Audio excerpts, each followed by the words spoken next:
भाग 14. नाहक बळी. सुरेखा आणि दिनेशची 7ही मुले दगावल्यानंतर त्यांनी ते गाव सोडलं आणि पुन्हा त्यांच्या पूर्वीच्या गावी राहायला गेले. दिनेश सुरेखावर खूप नाराज होता, पण सुरेखाशिवाय त्याच्या आयुष्यात कोणताच पर्याय उरला नव्हता. त्या दोघांचं आता कुठे आयुष्य सुरळीत चालू झालं होतं. त्यांची मुले जाऊन आता 10 वर्ष होत आली होती.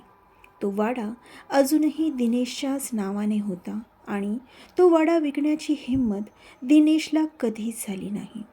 पण दिनेश आणि सुरेखाची दिनचर्या सुरू होती. त्या घटनेला ते विसरू शकत नव्हते, पण तरीही दोघांनी एकमेकांसाठी जगायचं ठरवलं होतं.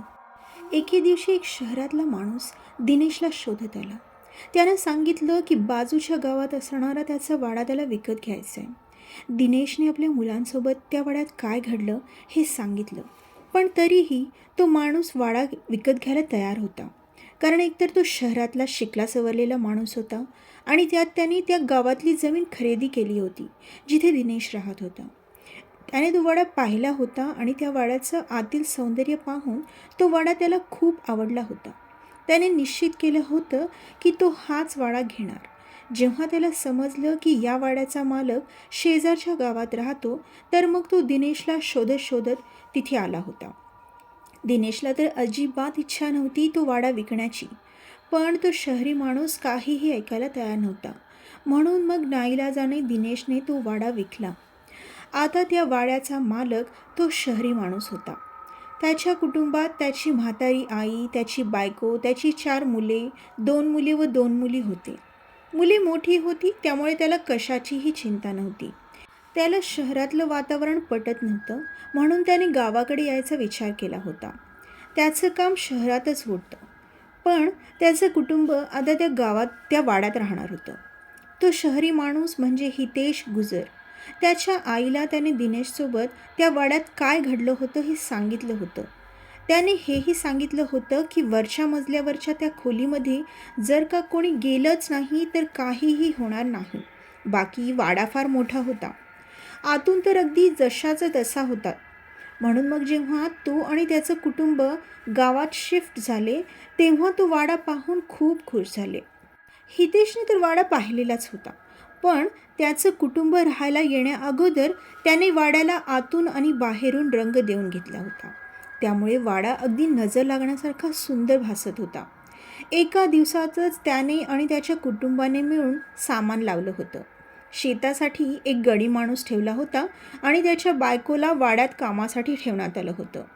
त्याची बायको सकाळी सगळं काम करून निघून जायची, फक्त किचनचं काम हेमा करायची. तो गडी माणूस दुसऱ्या गावचा होता, म्हणून त्याला ह्या वाड्याबद्दल म्हणजे त्या वाड्याच्या भूतकाळाबद्दल काहीच माहिती नव्हतं. हितेशने जाणून बुजून अशा माणसाला ठेवलं होतं जेणेकरून त्या वाड्याबद्दल कोणतीही चर्चा होऊ नये. हितेशच्या आईने हितेशच्या गैरहजेरीत एका मांत्रिकाला बोलावून त्या खोलीला मंत्रतंत्राने बंद करून घेतलं होतं, जेणेकरून चुकून सुद्धा कोणी त्याकडे जाऊ नये. त्यांनी त्यांच्या सुनेला म्हणजेच हेमाला बजावलं होतं की वरच्या मजल्यावर कामाशिवाय जायचं नाही. तिनेही कधी आपल्या सासूचं म्हणणं टाळलं नाही.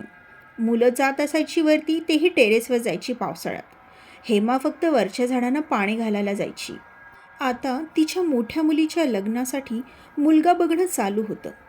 त्यांच्या जातीत मुलगी मुलाच्या घरी जाते. तिथे मुलाकडचे मुलीला साडी देतात. जर का मुलीला मुलगा आवडला तरच ती त्या मुलाने दिलेली साडी नेसते. जर का मुलीला तो मुलगा आवडला नसेल तर ती मुलगी त्याने दिलेली साडी नेसत नाही, ती तशीच घेऊन घरी येत असे. असो, हेमाची मुलगी म्हणजेच हेतल जवळजवळ 22 वर्षांची झाली होती. त्यांच्या नातलगातलं स्थळ चालून आलं होतं. मुलगा छान होता दिसायलाही आणि नोकरीही चांगल्या पगाराची होती. घरातले सगळे ओळखीचेच असल्याने कशाची चिंता नव्हती. आधी मुलगा मुलीला एकमेकांचे फोटो दाखवण्यात आले. मग हेतल आणि तिचे आईबाबा म्हणजेच हेमा आणि हितेश मुलाच्या घरी गेले. मुलगा आणि मुलगी समोरासमोर बसले होते. मुलाला तर हेतल खूपच आवडली होती आणि आता हेतललाही तो मुलगा आवडला.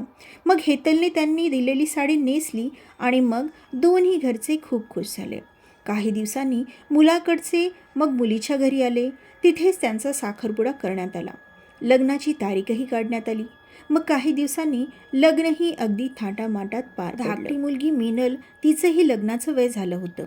ती 20 वर्षांची होती. हेतलच्या लग्नातच तिला 2-3 स्थळं आली होती. मग हितेशने ठरवलं की तिचं शिक्षण पूर्ण झालं की तिचंही लग्न करून टाकायचं. दोन्ही मुले, तरुण आणि तेजस, शाळेत शिकत होती. तरुण मोठा मुलगा होता, वय वर्ष 16, आणि तेजस सर्वात लहान होता, वय वर्ष 13.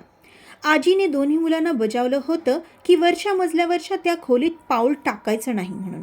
पण दोन्ही मुलांना खूपदा वाटायचं की काय आहे त्या खोलीत जाऊन बघावं, पण आजी नेहमी त्यांच्या पाळतीवर असायची, त्यामुळे त्यांना कधी चान्स मिळाला नाही. हळूहळू दिवस सरत होते. अजून तरी काही अघटित घडलं नव्हतं. रात्री बेरात्री हेमाला विचित्र आवाज यायचे, पण तिने त्याकडे फारसं लक्ष दिलं नव्हतं.